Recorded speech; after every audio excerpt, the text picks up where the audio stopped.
You have to, man. You have to arrest it. That's what I heard myself saying, practically begging the cop at the end of my driveway. But let me tell you, we weren't talking about a person. We were talking about Karen's RV. Yeah, that happened. Karen had finally gone and done it. Crashed through every possible boundary of sanity, dignity, and basic human decency. And she did it the way only Karen could, with the subtlety of a marching band on Black Friday. If you've ever lived under the iron thumb of an HOA dictator, you know what I'm talking about. My neighborhood? That was Karen's little fiefdom, her kingdom, her court, her rules, her way, or the highway. And God help you if you ever tried to change the channel. Now, Karen had always been a pain, inspecting lawns with a ruler, treating grown adults like we were back in second grade, barking orders like she was General Patton. But nothing prepared me for the night. I rolled home, already beat down from a long shift, and found her latest masterpiece parked right across my driveway. No joke, my headlights caught this hulking, hideous RV sprawled across my concrete, like it had been airdropped by aliens whose only mission was to ruin my Thursday. I actually stopped the truck, blinked, rubbed my eyes, thought maybe exhaustion had finally cooked my brain. So I get out, still in that weird half-daze, and who comes strutting out from the shadows but Queen Karen herself. Chin up, arms folded, like she's unveiling the Mona Lisa. "Oh, that?" she says all proud. "I just bought it. Can't park it on my own driveway, though. It ruins my curb appeal." I kid you not, she decided my house, my driveway, was the perfect spot for her latest toy. She actually said it like it was the most logical thing in the world. I stood there, mouth hanging open, waiting for the punchline. Nothing. She really meant it. My body was ready to explode. Yell, throw a fit, do something, but honestly, I was too tired to even cuss her out properly.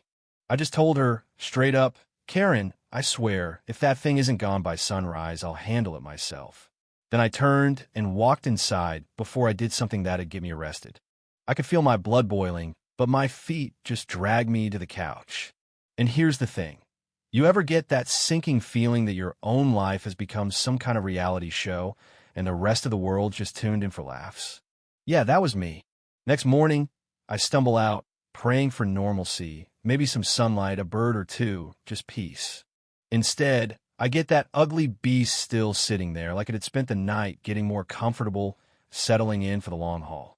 My own driveway, taunting me. So I grab my phone and call her up. She answers like she's got no clue. "Oh, the RV? Why are you so upset?" Like I'm a crazy one. I tell her flat out, "You're testing me, Karen, and you don't want to see where that goes." She doesn't blink. In fact, she threatens me. Says if I so much as touch her pride and joy, I'll regret ever moving here. That's when the last fuse burned out in my head. I just hung up on her, didn't even bother to yell. Now, you might think that's where I gave up, but you don't know me. And you definitely don't know my buddy Mike. Mike's the kind of guy who actually respects boundaries, and he happens to own a tow truck. So I call him up, tell him the story, and he just cracks up, laughing so hard I think he's going to drop the phone. He's over in 20 minutes. I point to the RV. He shakes his head, then gets to work. We filmed the whole thing. Chains, pulleys, the works, as Mike towed that monstrosity right back to Karen's house. Dropped it off neatly in front of her garage like a big, metal return to sender note. I texted her the video. No caption, no warning, just pure, undeniable proof. And I gotta say, it felt good. Real good. But here's where it gets wild. I figure, all right, message delivered, she'll back off, right? Wrong. A few hours later, I get a text.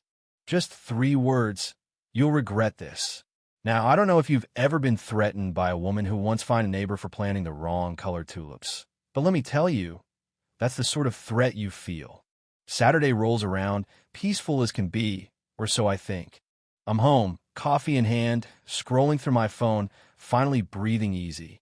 Suddenly, outside, an engine revs, way louder than anyone's weed whacker.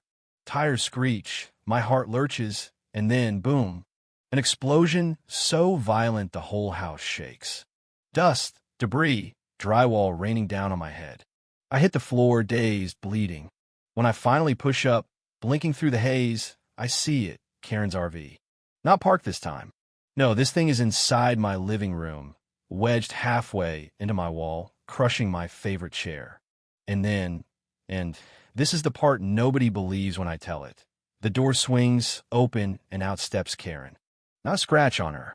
She dusts herself off, looks around, then starts yelling at me. "I told you you'd regret this," she screams, like she's the one who's been wronged. She actually calls 911, swears up and down that I sabotaged her brakes, that I'm some sort of RV-hating villain out to get her. I thought I was hallucinating. She literally just drove through my house, and now she's the victim? Cops show up, blue lights flashing, neighbors poking out from behind curtains.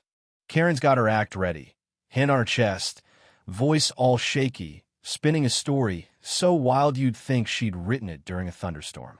She says I messed with her brakes. She barely escaped with her life. There's witnesses everywhere. One neighbor saw her flying down the street. Another heard the engine roaring before the crash. Meanwhile, I'm bleeding. My living room's a disaster zone, and I'm trying to stay calm, which, honestly, is a miracle. I walk the officers through the whole saga. The parking, the threats, the video, the text messages.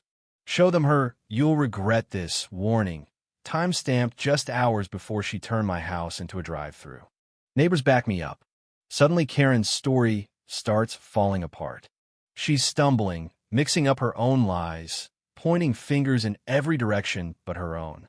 The officers don't look impressed. Finally, they turn to her. You could see the moment it hit her, the panic in her eyes as they slip the handcuffs on. She starts yelling that the neighborhood will collapse without her, that she's the glue holding us all together, which I'm not going to lie, made a couple of folks on the sidewalk burst out laughing. The ambulance patched up my head, the police took photos of the chaos, and Karen was arrested right there on my front lawn.